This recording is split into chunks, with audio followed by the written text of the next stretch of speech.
Welcome to Off the Couch Podcast, where we support everything movement, fitness, and performance related. From work, exercise, hobbies, and everything in between. If it inspires you to get off the couch and get moving, we're all about it. So let's dive in. And welcome back to another episode of Off the Couch Podcast. I'm your host, Gobs. This is episode 5. Today we're joined by Coach Raegan, a.k.a. Raegan Compton, a.k.a. coming straight out of Compton. If you guys didn't know, Raegan is actually the reason why Compton, California got its name.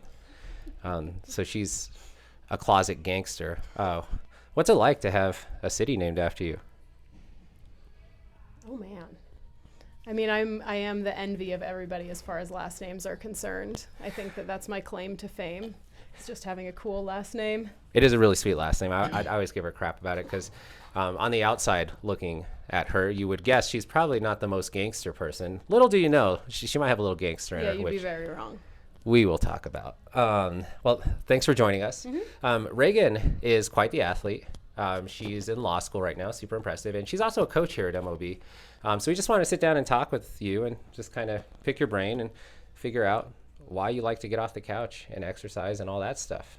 But let's start with maybe a brief introduction. Raegan, who are you? All right. That's always the hardest answer or question to answer. So, like you said, my name's Raegan. I'm a Colorado native. I grew up in a little town called Penrose outside of Canyon City. Most people don't know it exists. I've never heard of it. I moved to Pueblo when I was in high school and then left shortly afterwards for the Marine Corps. I was enlisted for 5 years and got to live in Hawaii, which was probably the best decision a teenager could have made, was getting myself to Hawaii. And then I moved back here to continue working in kind of the same field that I did when I was in the Marine Corps, and then decided to come to law school. So I've been at law school for a year, and it is the best bad time. Oh, great. Well, you guys, that's Raegan, and that's our podcast. No, I'm just kidding. We're going to dive into that. There's a lot of interesting stuff there. By the way, Raegan and I just finished working out, and so I'm still kind of sweating. I'm drinking my protein drink. So if you see me sweating, drinking protein, that's because I just exercised, and that's my excuse. Also, this episode is brought to you by FitAid. It actually isn't. FitAid has nothing to do with this, but we're drinking them. So FitAid, if you guys see this, maybe you could throw us a sponsorship. Our gym buys a lot of your crap, so Also, if you could not get rid of the Hawaiian flavor, that'd be cool. The Hawaiian flavor is awesome. It's so good. They just put it out, the passion guava or whatever. Yeah, so keep that. FitAid. Chances are you won't see this, but maybe I'll send you an email and say, listen to this new podcast we have. So you said a lot of interesting stuff in that brief explanation of who you are. The past since you were born until now that you're 22. So I'm just kidding. I think she's 29. 29. Okay. Mm-hmm. Yeah. You never ask a lady her age. I'm already ruining the podcast. Anyways, so you said you joined the Marine Corps. Yeah. Which is super interesting to me. My brother was in the Marines. I lived with him when he was a recruiter in the Marine Corps. I actually know quite a bit about the Marine Corps. Or, for a civilian, I know quite a bit about the Marine Corps. Yeah, you do. And it's always interesting to me the type of people that join the Marines, because out of all the branches you could choose, and they're pretty upfront about it, it's probably the hardest one. So it's you can choose the Army, which is common. It's whatever, grunt. The Air Force, which is kind of posh. If you want the easier version of the military, I would say join the Air Force. The National Guard, I don't know who joins the National Guard, but I guess you could do that. Or you could do the hard one that is hard from the outside, and their marketing is yeah, it's hard, is the Marine Corps. So growing up, you're in high school or whatever. How did you come to the decision that you wanted to join the Marines? So all I remember is my junior year of high school, everybody applying for college, and I just knew that I wasn't ready to go to college. I didn't grow up in a family with a lot of money. I didn't have awesome grades to get a really good scholarship. So I knew that I was about to come into a lot of debt for not knowing what kind of career I wanted to have, what I wanted to study. I had always been exposed to the idea of being in the military, just being as close to the Air Force Academy as we were. And having a dad as a cop, I was just exposed to public service from an early age. And I kind of say that I was mature enough to know that I wasn't mature enough to go to college yet. I was just not going to study very well. So I ended up going to a recruiter's office before my parents knew that I was doing such a thing. And my dad explicitly told me that he would support me to go to the military as long as it wasn't the Army or the Marine Corps. And then I joined the Marine Corps. I think that says a lot about who you are. Screw you, Dad. You're not the boss of me. Great. So you joined the Marine Corps. I mean, more or less. I'm already sweating. I took my hat off, and we're on YouTube, and I want to look good for you guys. There we go. So you joined the Marine Corps, and like going into it, you have to talk to recruiters and stuff. You knew it was probably the hardest branch you could go into, and like what was alluring about that compared to like maybe if you talked to an Air Force recruiter that was like, this sounds a little bit easier. What about the challenge for you was like, yeah, I like that. That sounds good to me. Yeah, so when I started talking to recruiters, I still talked to all of the branches. And for anybody who is out there listening to this, I would definitely recommend always talking to all the branches just to understand your choices. I actually was really seriously considering joining the Navy. And I had a female naval recruiter who called me one day after I met with her, and I was getting ready, seriously considering signing the paperwork for the Navy, and she actually called me and said, I'm getting out of the Navy, and I have regretted every enlistment that I didn't join the Marine Corps. So, which meant a lot to me, because recruiters have a really significant incentive, especially to get female recruits. So the fact that she said that to me really held a lot of weight, and really I just paid more attention to the Marine Corps after that, realized that it was pretty cool to say that if I was going to do something really challenging, I was going to do the hardest branch, the physically hardest branch, and it was just a good challenge for me. Nice. So you like a good challenge. Mm-hmm. That's cool. Well, I know that about you, and we'll get to maybe know some more about that about you. What's funny is I spent a lot of time around recruiters growing up, especially my brother, and like she's not wrong. These people, especially the Marines, I think the Marines is probably one of the harder ones to get people to join, especially on the female side. Is like they will stretch the truth to get you to sign up, which is kind of hilarious. And I hear about stories in the Army and stuff, and maybe not all recruiters are like this, but they'll be like, the most common one I remember is like, everyone wants to be a helicopter pilot, and like the recruiters be like, yeah, like you could totally do that. Mm-hmm. And then they get them to sign up, and then you get to MEPS or wherever you go, and they're like, yeah, so that's not what you're going to be doing. And you're just like, all right, well, it's too late. So I'm doing what I do. So when you joined, what was your duty station or MOS, or like what did you do in the Marine Corps? Yeah, so I enlisted, the Marine Corps does that where you... Real quick, sorry to cut you off, but did you do what you were told you were going to do by your recruiter? Yeah. There you go.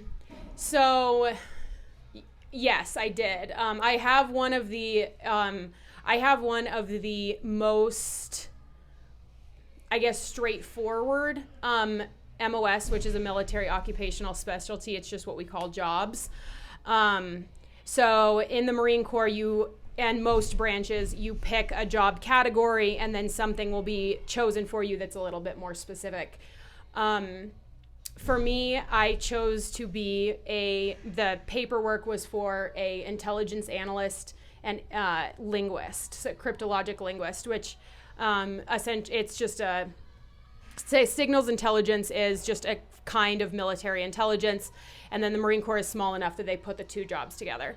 So the part of my job that I didn't know was I didn't know what language I was going to go to learn.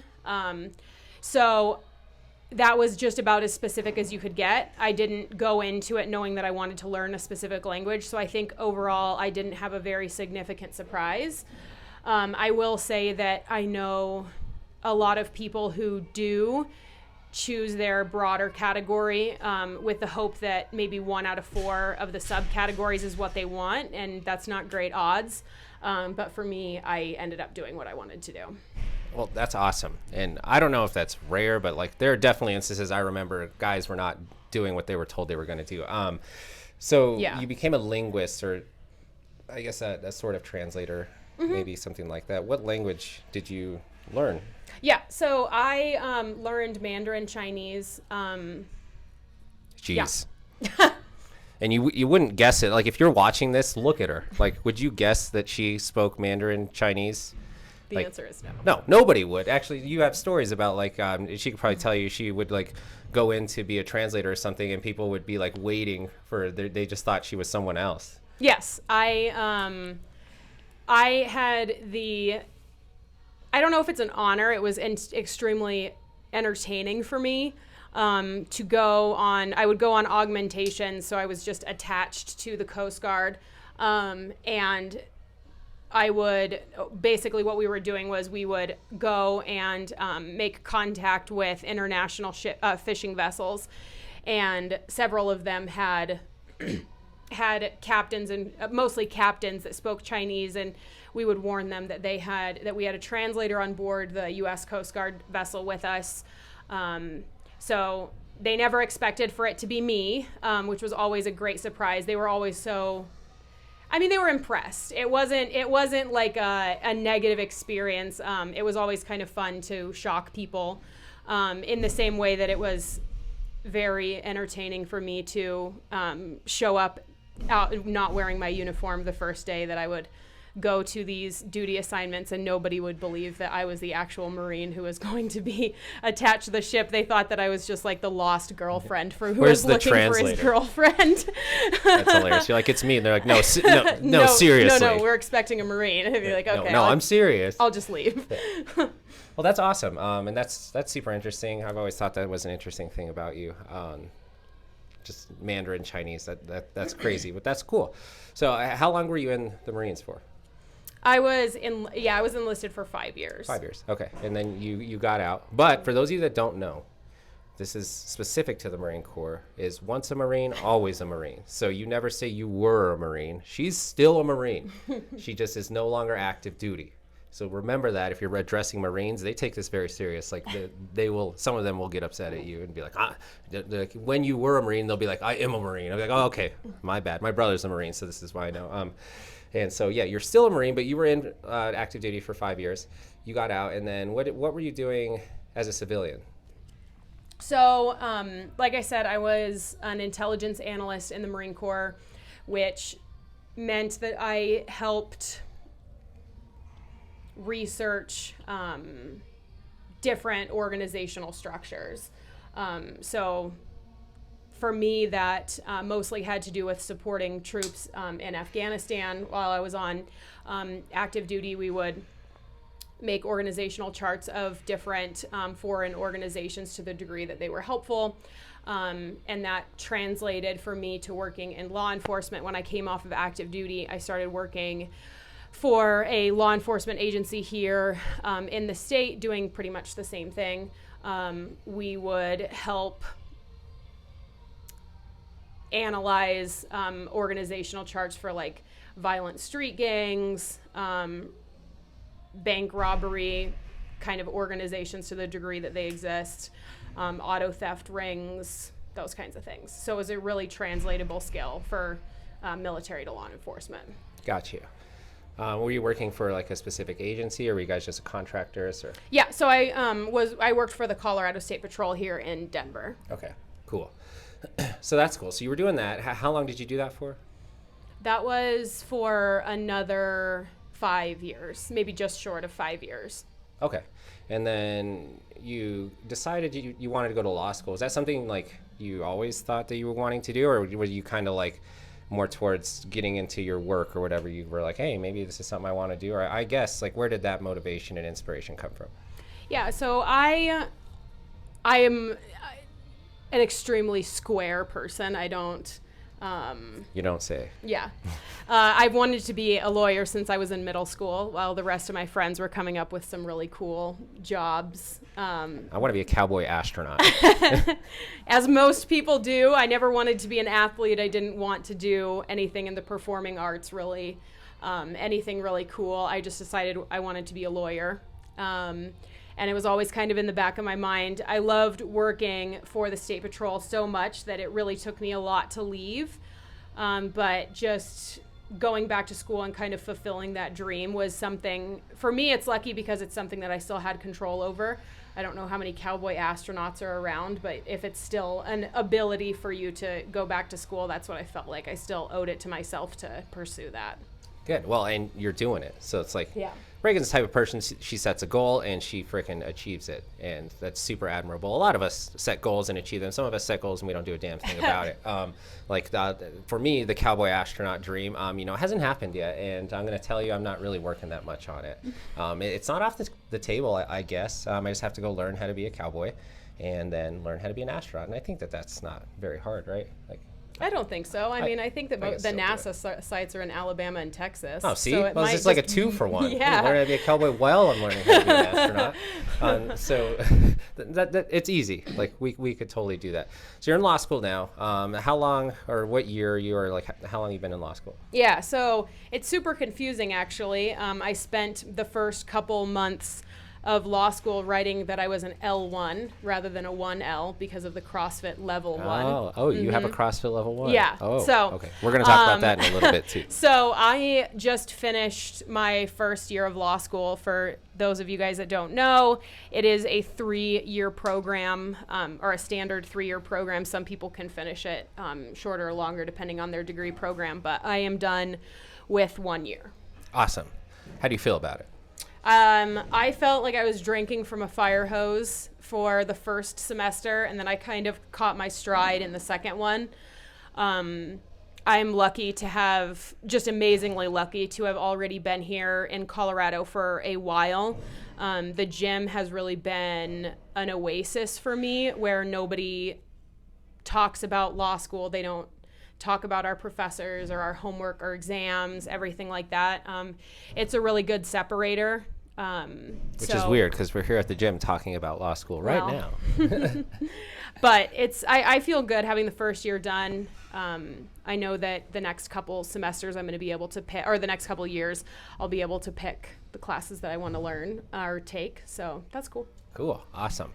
Do you know, like right now, what type of law you want to get into, or is that still kind of like open where you're like, I'm still trying a few different things? Yeah, so I am really interested in doing real estate and construction law. So shout out to any real estate and construction attorneys. If you want to talk to me, my GPA is decent, and we can talk about maybe having an internship or a job in the near future. Yeah, that'd be cool. I'll vouch for her. She just gets stuff done. Raegan is a doer. So if you like someone that gets stuff done, hit up Raegan. So yeah, I think that I want to do real estate and construction. I really like the transactional, what most people would think is boring, like writing contracts. It kind of sounds boring. And like, I honestly have no idea about what you would do in that field, but just from the outside looking in, it sounds boring. And I'm sure it's deceiving, but there has to be a reason why it is alluring or why you want to do it. So I'm not bashing it, but just the sound of it, kind of like real estate law. I'm like, sounds like a lot of paperwork to me. It's a whole lot of paperwork. Well, and some people like it. If you like it, cool. So you want to get into that. Awesome. I mean, I'm sure she will. I'm sure you will. Yeah, with any luck. I'm not. I don't have a doubt of that in my mind. You're a very determined person, very dedicated. If you guys can't tell, Raegan's kind of jacked, or at least she looks like she works out. You could not mistake that. And so transitioning real quick, you exercise a little bit. Yeah, every once in a while. Here and there. Yeah. When did you start getting into exercise, I suppose, like more regularly? Like, I was a teenager. I started lightly lifting weights here and there, but I really didn't get into exercising like regularly and for results and all that stuff until I was probably like 22, 23. Yeah, so I started exercising regularly when I was 17. Well, probably when I was 16, and I decided that I was going to enlist just because I knew I was going to have to take a physical fitness test, which really scared me. I had never been required to take something like that, and I'm not one to do poorly on tests. So I started around 16 or 17, I started running at least 2 miles a day. And that was kind of just my promise to myself that working into getting ready for boot camp, that's what I was going to do. And then after that, for anybody, I don't know why anybody would have reason to know this unless you're familiar with Marines. Heads yeah. up.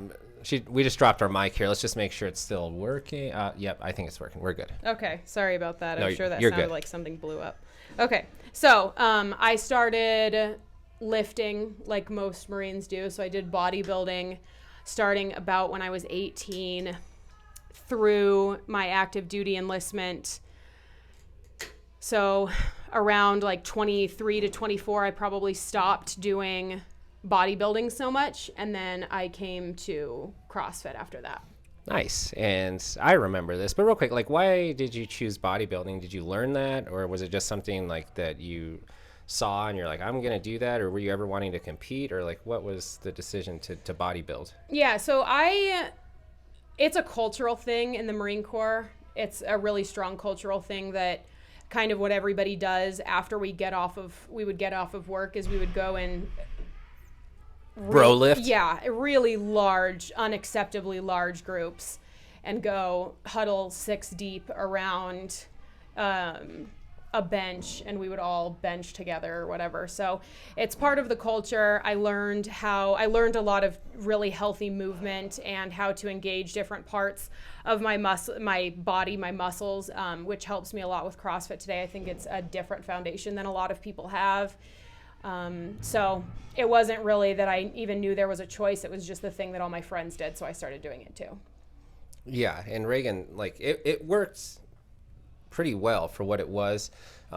She came into the gym, I don't know, 4 or 5-ish years ago.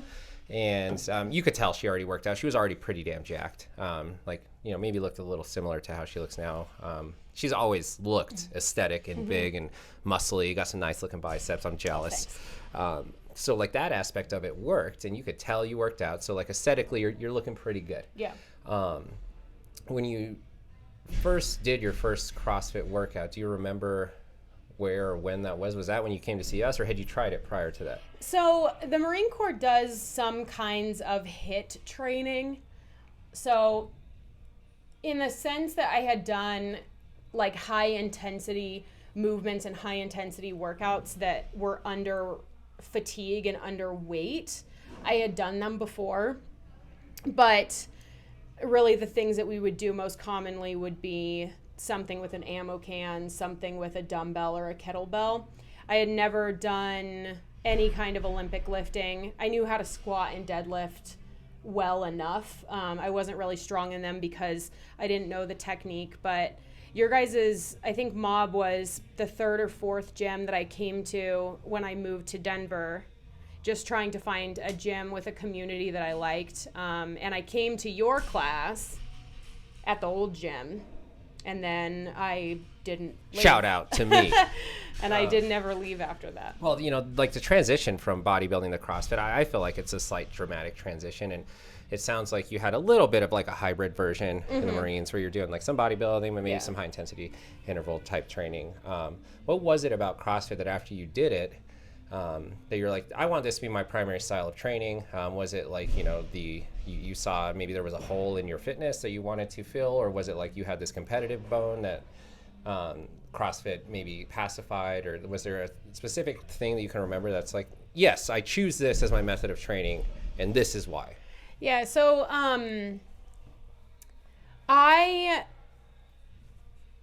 know exactly what it was. I don't really know how to explain it well. So the Marine Corps can give you a lot. It really focuses a lot on body image. It focuses a lot on how much you weigh compared to what your height is, what you look like in uniform.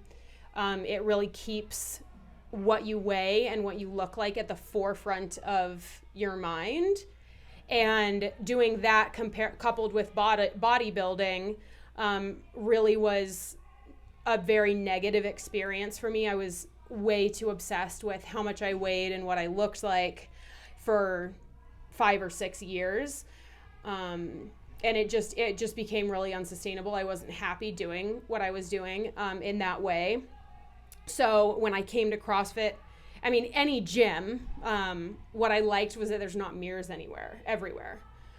So for me, it really just focused on how hard can you push yourself, and what can you learn to do completely independent of what you look like when you're doing it. Yeah. And I can testament to that. That's one of the reasons I love CrossFit too. Don't get me wrong. Mirrors do serve a purpose with exercise. But they can also, I think more on like the bad side, they can be a distraction more than they can be good. Like the good is you can check your own form and technique and symmetry and, you know, if you're bodybuilding aesthetics, but then the bad is, you know, distracting, maybe constantly looking or constantly having negative thoughts about yourself or paying attention to other things or other people. So yeah, they can be distracting. So, you know, most CrossFit gyms don't have mirrors. We have some in our lower area and they're not even from the floor up. So you can only see like from your torso up. Well, and I think that it just goes to the cultural thing. You know, when you do bodybuilding competitions, you get critiqued on your body symmetry and your like what certain muscles look like, if they're popping the right way, if they are developed the right way, if you can see all of the muscles in your back and your delts and all these things. And there's a culture in bodybuilding gyms, and it's by design that is what you're working towards.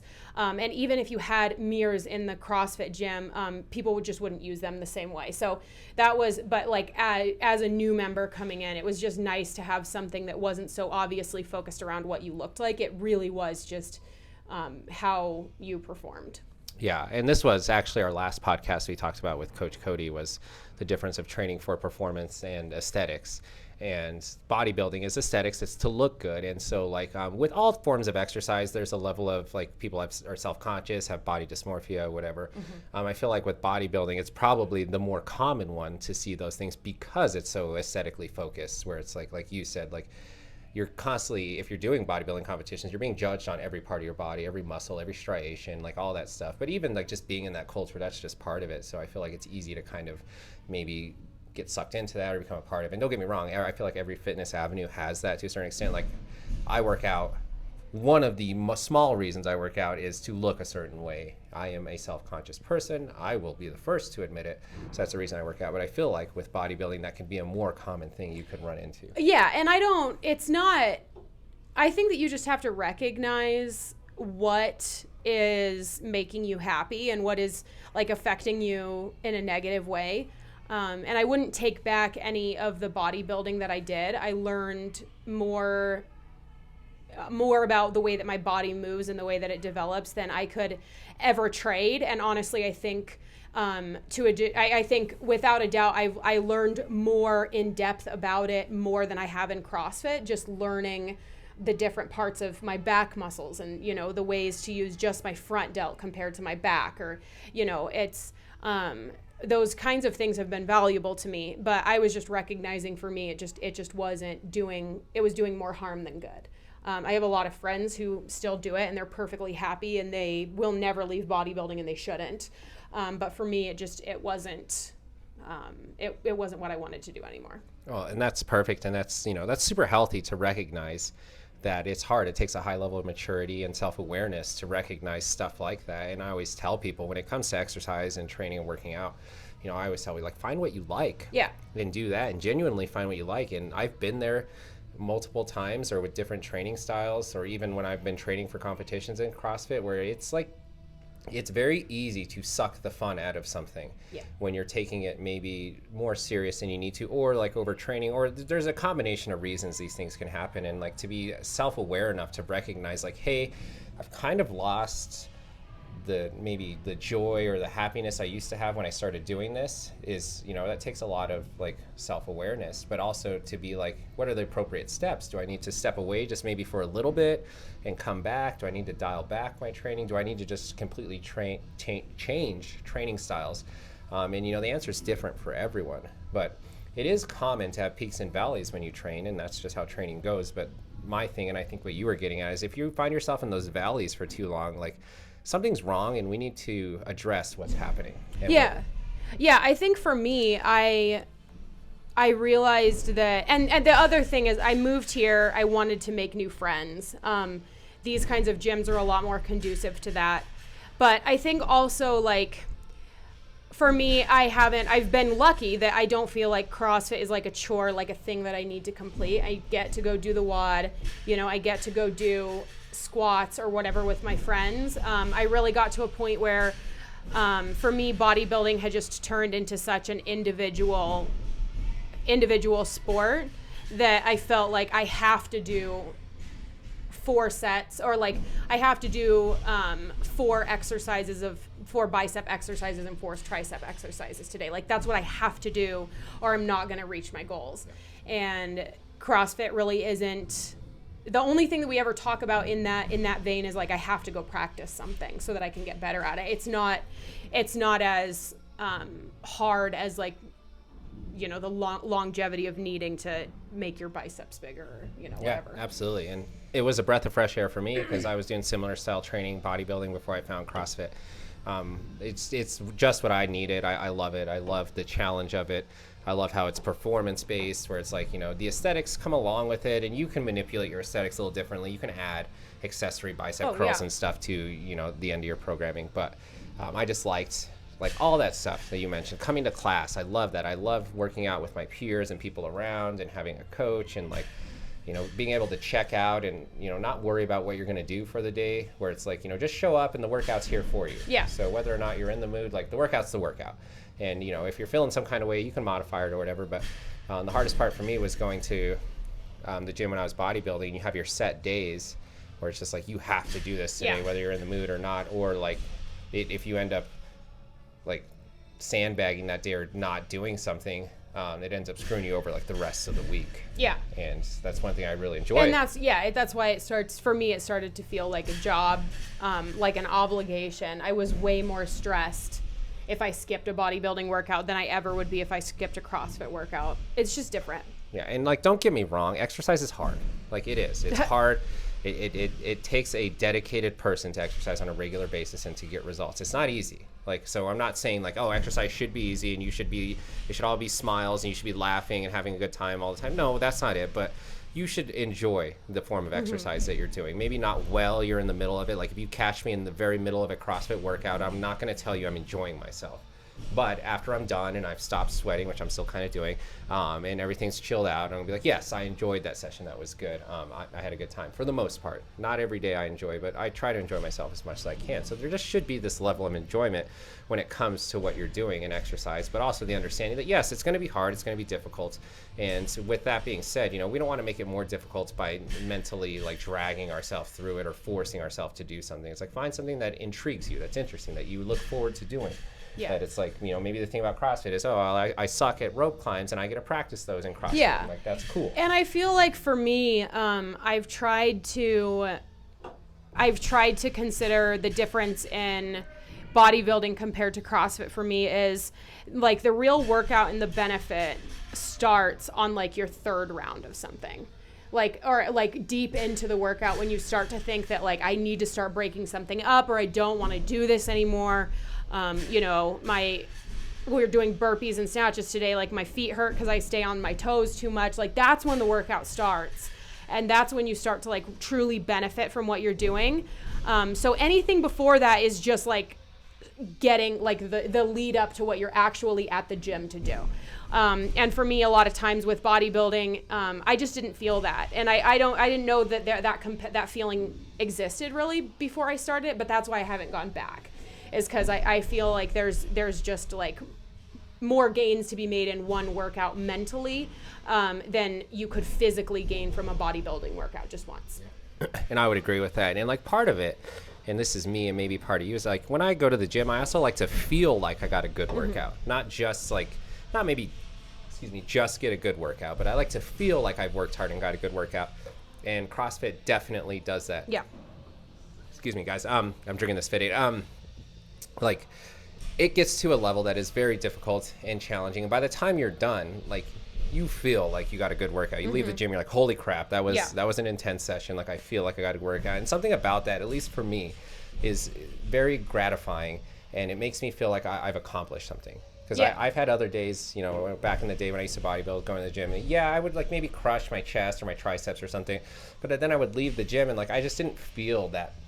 I didn't feel like I got a great workout. Not that maybe that wasn't good or it wasn't going to work for what I was trying to do at the time, but I just didn't feel like that. CrossFit is the opposite, where it's like I feel like I got a good workout. I still feel like I got a good workout, and we finished like an hour ago. Yeah. And I love that feeling because it just makes you feel like it's like that hard work. It makes you feel accomplished. And that's one thing I really love about CrossFit. But something that you said that I want to briefly touch on, and we talked about it in one of our last podcasts, is intensity. And intensity is how you get results with exercise. It doesn't matter what you're doing, whether you're bodybuilding, doing CrossFit, intensity is where you get results.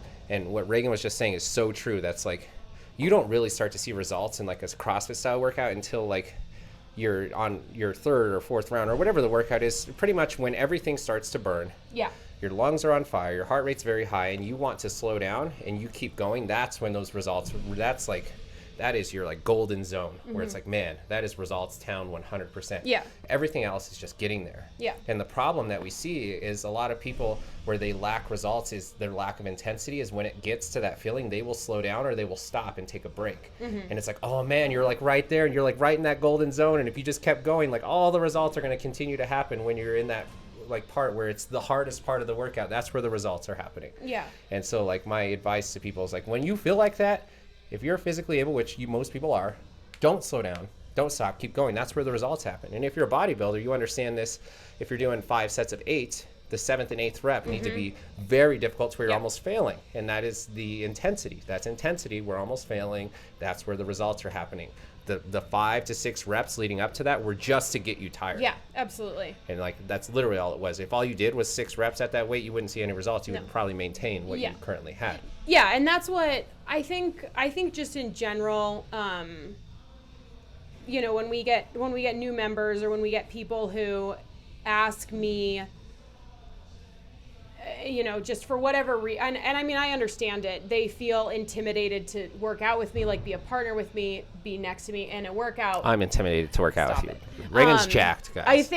I think for me, a lot of it is I never try to tell people that it's going to get easier, because I don't ever want it to get easier for me. I don't ever want it to get easier for somebody else. I want it always to be hard. And I think that if you can just accept that that's the point, you know, even if I'm lifting my weight and you're lifting yours and yours is lighter or heavier than mine, as long as we're reaching the same kind of aerobic capacity and we're reaching that stimulus, then we're both getting the same workout. It does not matter that I'm lifting a different weight than you. And I think that changing that mindset and just saying like, it's not supposed to be easy. I tell my classes all the time, when we get into that like 3rd or 4th round range, I just say like, this sucks and it's supposed to. Like, if you feel like crap right now, then you are doing it right. And I'm not going to sugarcoat that. I don't want to make you feel worse about it, I guess, but like, I'm not going to tell you that this isn't the point. Yeah.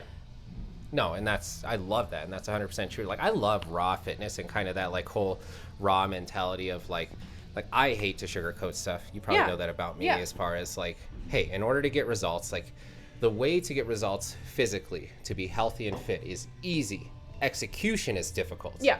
That's what's difficult, is the actual execution. It's like, if you understand, you have a regular exercise routine with some decent intensity, you get decent nutrition, decent sleep, and you're consistent, that is the key to success. Now, execution is very difficult. And, you know, being honest with those people, that's like, I'm honest with people as far as like, hey, like, how do I get results this?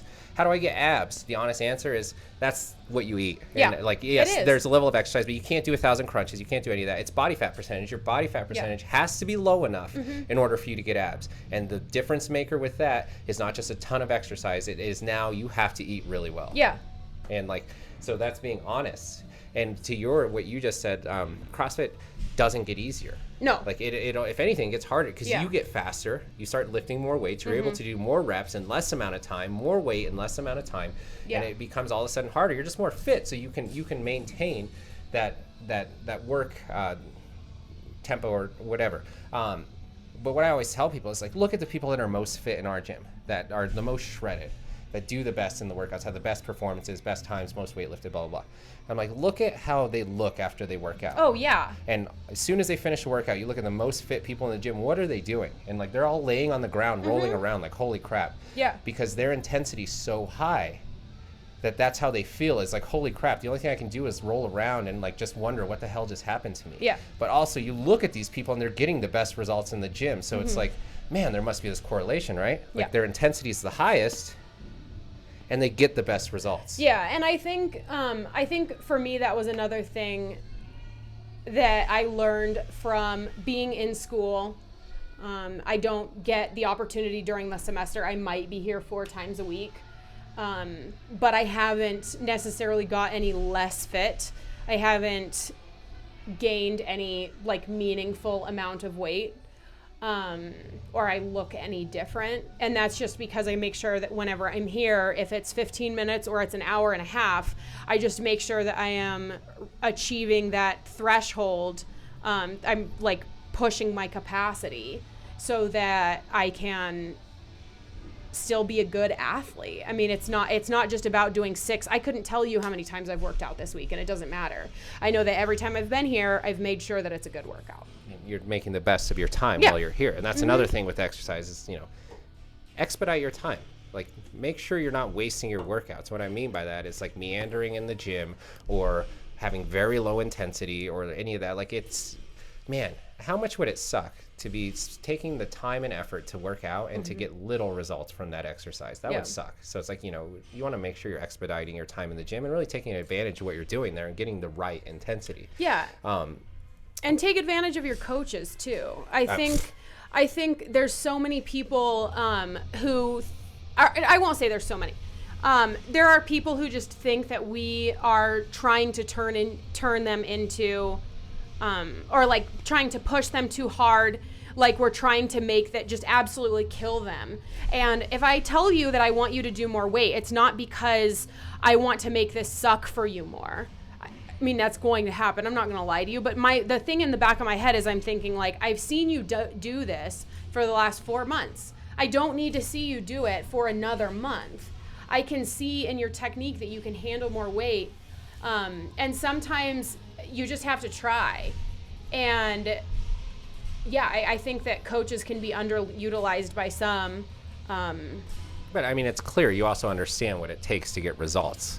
And so it's like you're trying to share that wealth of information and experience with these people. That's like, hey, like, I know what it takes to get a level of results that you're probably trying to get. And this is the advice I'm going to give you, whether it's add weight or let's make this more difficult, or instead of doing a banded pull-up, let's maybe try a different style of pull-up or something that's maybe a little more difficult. Is like, we understand as the difficulty level increases, usually the intensity will increase, and then that's going to breed more results. And that's not 100% the case, but that's where your knowledge as the coach comes in. It's like being able to decipher, between those. But sometimes the goal is an intensity. I mean, I've time capped a workout because I've been working on chest to bar pull-ups. Like, sometimes the coach isn't telling you it because they want, with a thought in the back of their head that that you're going to do this RX perfectly within the time cap. Sometimes it is just about like saying, you've been doing banded pull-ups for a year. I know that you can do banded pull-ups. Like, we got it. But I need you to time cap this workout today, and I need you to do less pull-ups. To do something else. You just have to do it at some point. And it sucks. It sucks to be that athlete that's finishing last. And we've all been there. I vividly remember doing workouts with chest to bar pull-ups specifically, where I thought that I was never going to dig myself out of the hole of reps that I created.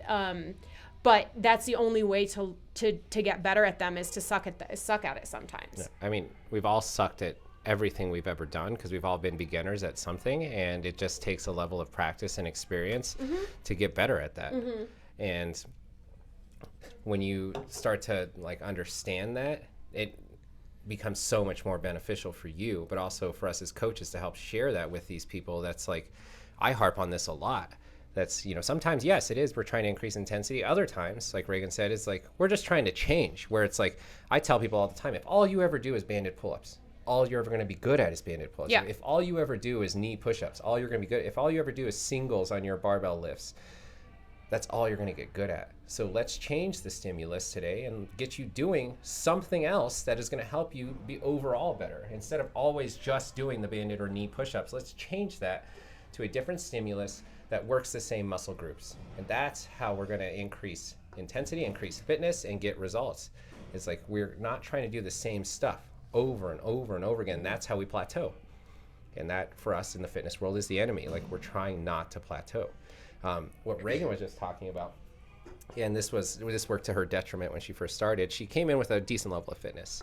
But she's very strong. If you guys can't tell by looking at her, Raegan is very strong. When it comes to just lifting weights and like her own body weight, she can do quite a bit of strict pull-ups, and she could when she started. And this was actually at her detriment because there's a level of strictness you need to have in CrossFit to be safe. So your body should be able to support like 3 strict pull-ups, 3 strict handstand push-ups, some stuff like that before you start like adding dynamic movement to these. We do things called kipping pull-ups, kipping handstand push-ups, but you should be able to do the strict version first. Well, Raegan could do tons of the strict version, so much so that like her body and mind had a hard time connecting how to use that kip efficiently. And the kip is just generating momentum through your core and your hips to help your smaller extremities do work. And till this day, she's gotten a lot better at it, but like I will still see in workouts, I think it happens when you fatigue more, that like all of a sudden that like old muscle memory kicks in where it's just like, it's almost like this strict kipping pull-up. Yeah, it turns into like a bodybuilding rep where I remember what it felt like when I was tired.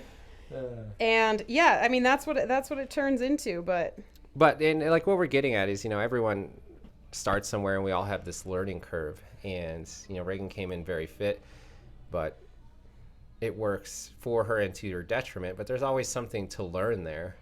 And she also, through her experience doing CrossFit, starts to understand, well, in order to get better at this, I can't just constantly do banded kipping pull-ups or whatever. We have to change it to maybe regular kipping or maybe like a kipping ring row or a pull or something like that to help that skill get better. And so you start to understand that as an athlete, and then something inside of you makes you want to share that with other people, and you decide you want to become a CrossFit Level 1 coach. Why did you want to do that? Was it like, I guess maybe I just said it, but. Yeah, so when I first started CrossFit, I never really considered being a coach. I had a lot to learn. I just didn't know about CrossFit all that much. But I think for me, what I started noticing was that without even thinking about it, I wanted to help other people learn how to do something more efficiently. I think for me, the biggest thing that bodybuilding helped me with was strict handstand push-ups. I could not do a kipping or a butterfly pull-up when I started CrossFit. I definitely couldn't do a muscle up, but I could do strict handstand push-ups from the get-go. And I still say, and I know without a shadow of a doubt that is because my strict strength for strict press and military press is just so strong that I know how to use my shoulders and my lats so that I can push my body weight up. And I just realized that I was recommending to people more, like, what do I need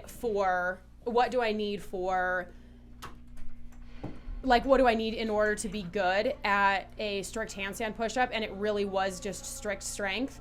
And when I started CrossFit, I don't know if I would have shared that so much with people.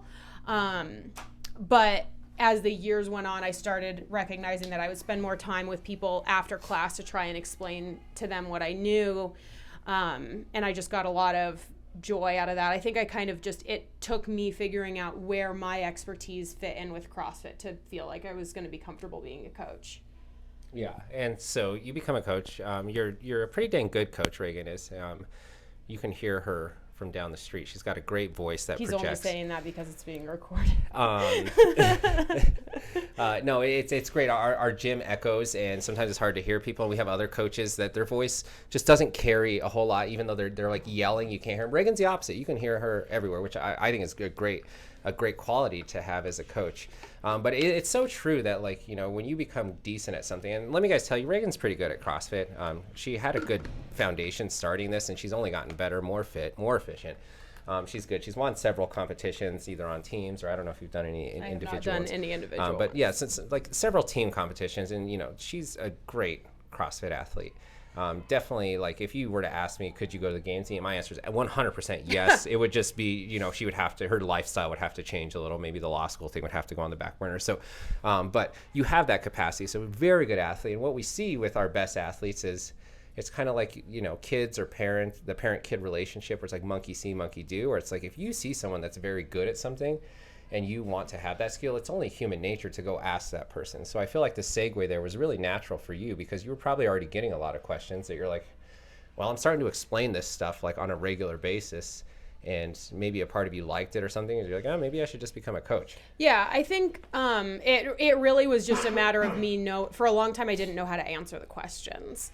When I started and people would ask me why I was good at CrossFit, my response was bodybuilding, which doesn't, I mean, I go bodybuild for 5 years and then you can be able to do strict pull-ups. Like, there's an answer for you. It's not the wrong response. But that's probably not the one that they're like, what do you mean? I didn't know how to explain it anymore. And I just think that when I started to learn more, when I started to get better at stuff, when I started to learn like what a kip actually was, when I started to be able to do stuff under more fatigue, I realized why I knew how to do it, and it still had to do with my background. And I've been able to answer those questions better. And then now when I coach, I can see people who are having similar or the same, that means basically the same thing, similar issues as I would, and I can just explain it a lot easier. Yeah, and that's probably one of the reasons I got into it too. Was I fell in love with CrossFit. I started getting decent at it. People asked me, and then I just found myself love giving people advice on like stuff. They're like, oh, how do you do this? I'm like, oh, try this. And then before you know it, I was like, my sister was already a coach. She's like, you should become a coach. And I was like, all right. Yeah. I think I'll do that. And then before you know it, I got my level 1 and start coaching. I really like it. And, the more I do it, the better I get at it. And I find a high level of enjoyment. Actually, I find more I don't know if you've gotten to this point yet, or maybe whatever, everyone's journey is different, but I've gotten to a point where I actually enjoy coaching more than I enjoy being training myself, being my own athlete, which it wasn't like that in the beginning. Mm-hmm. The gratification I get from watching people do things that maybe they thought they never could do, to me is like, there's nothing like that on the planet. And that's why I do what I do. Well, I don't want to keep you all night. You're an important person. You got things to do. You probably... or you're not in school right now. I was going to say you have homework. You have other stuff to do.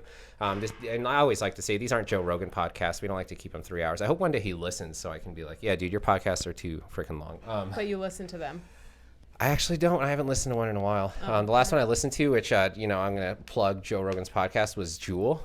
I don't know if you remember that 90s artist, Jewel. Her story is wild. And let me just tell you, it is a long pod. It's like 3 hours, but her story is very wild and it's captivating. So it's a good story, but it's a crazy story. Yeah, I thought so. Like, if you got 3 hours to waste one day and you want a wild story, go listen to Jewel on Joe Rogan's podcast. It is. I never listen to her music, but her story is just wild. It's a very wild story. I couldn't even imagine what that might be. Go check that out. It's like, I didn't know anything about her, and when I listened to it, I was like, damn, like, Jewel's crazy. And her life is crazy. Anyway, so we don't like to keep him that long, but Off the Couch podcast. We love movement and exercise, and you clearly do plenty of that. Right? Like, it would be easy for you to make the excuse to not exercise right now, or at least prioritize exercise or your health. You're in law school, and for a lot of people, you said, for your first part of law school, it felt like you were trying to drink water from a fire hose and stuff. Yeah. And a lot of people would use that as an excuse to be like, look, I don't have time to exercise right now. Yeah. And most of society would respect that. So I guess for you, like, what is your motivation to not be like that? Or to be the opposite? That's like, I don't care how busy I get, I'm still going to find a way to prioritize movement, exercise, and also I know you eat pretty good, and healthy eating. Okay, so I think that those, for me, so when it comes to the working out, I'm pretty good at setting boundaries for myself. So I will always say that I won't spend more time in the gym than I do studying for the day, and that's including coaching. So, if I say that I'm going to do a 2-hour workout, that means that I'm definitely studying for 3 hours today. And for me, that just keeps me honest, making sure that I'm doing one and the other. But as far as like just getting there to that point where I'm even coming to the gym, I've just forced myself to be selfish, and recognize that this is something that makes me feel better. It makes me see my friends when I wouldn't always be able to. All of us have busy lives, and I don't know when I would see you. I would see you like maybe, once a week, once every other week if I didn't see you here at the gym. So I just recognize that working out for me, it isn't about looking a certain way. It isn't really even about being good at CrossFit. It's really just about getting to see my people, getting to meet new people, and doing something for myself. And I get to do all of that in an hour. And that just makes me, I know that it will make me feel better than another hour of studying would. When it comes to eating well, I am pretty good. I don't know if you know this about me. So here we go. I am really good at keeping a log of how I feel certain days, depending on what I eat. I didn't know that. How much I sleep. That's pretty cool. Yeah. And that actually came from my bodybuilding days when I would do macros and water, like count my water and count my sleep and all that stuff. And there was just an undeniable correlation with how much I was drinking, like alcohol, how much water I was drinking, how much food I was eating, and the food that I was eating. And I think if you log that, you'll realize that not only are you going to perform worse, but you're going to sleep worse. I was getting more anxious because the body, like the food that I was putting in my body just wasn't making me feel good. So that's a huge motivator for me, is like, yeah, I want to eat like crap like everybody does. And I do still. But I don't let myself do it for multiple days in a row because I know I'm going to feel it for multiple days afterwards. That log has helped me. I mean, it's completely undeniable. I know that for a fact. Yeah, so it's like a level of discipline that helps keep you accountable. And you get great results from it. Like, look at her. She's fit. If you're not watching, Raegan looks fit. She is very fit, but she also looks very fit. But I think that's really cool because it helps, like, give people the understanding that, you know, we're all human. Because I think sometimes people might put high-level athletes, professional athletes, in a category that's like, these people aren't human. And the closer you get to that level, the more you start to understand they're just humans.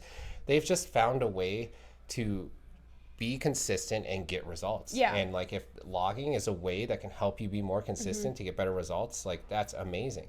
But it's like, Raegan still works her butt off in the gym. She still eats pretty dang good on a regular basis and probably gets, how much do you sleep a night on average? I sleep like maybe 5 or 6 Okay, hours. that's terrible. Yeah, God no, don't do what be the Raegan does. example of me for sleep. It is but I also recognize that I need to sleep more. Forget that we said that. Yeah. But anyways, what we're getting at is she's human, you know, and like, she has the struggles that every other human has.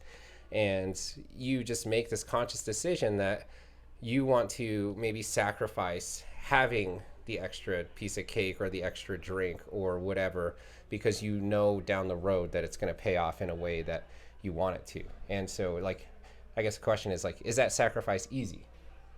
Yeah, I mean, I think it just becomes a habit. I think it's habitual, but like, is it easy? I'm fishing for an answer. She's not giving it to me. So no, I mean, no, it's not easy. It's not easy, but I think that but I don't like coloring something as either being easy or hard. I think that you can make everything doable if you like figure out the right way to explain it. So like for me, I figured out how to be disciplined with my food. Like right now, we're on the nutrition challenge.